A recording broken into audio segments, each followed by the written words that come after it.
Pemkot kedepankan prinsip kehati-hatian, selesaikan hutang pihak ketiga.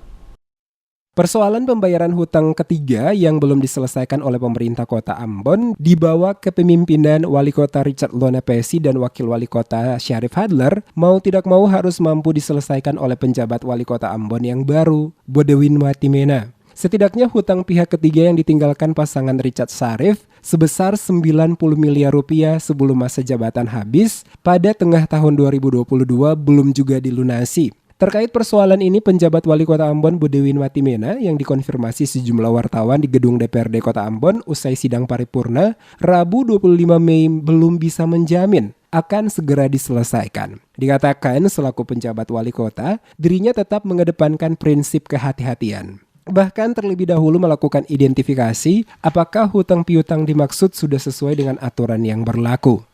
Saya akan melakukan identifikasi terhadap persoalan hutang-hutang dimaksud. Tentu saja saya tidak bisa langsung menjawab bahwa saya akan menyelesaikan semua hutang pihak ketiga.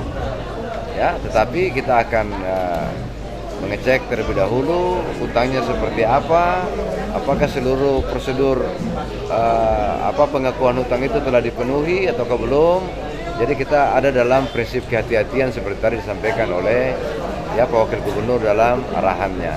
Dan karena itu nanti kita koordinasi lah. Untuk diketahui anggaran sebesar 90 miliar rupiah ini mengalir ke 21 organisasi perangkat daerah atau OPD lingkup Pemkot Ambon yang bertujuan untuk mendukung kerja-kerja dinas terkait. Sebelumnya Pemkot menjanjikan hutang tersebut akan dibayar pada akhir 2021, kemudian menggantung hingga Januari 2022.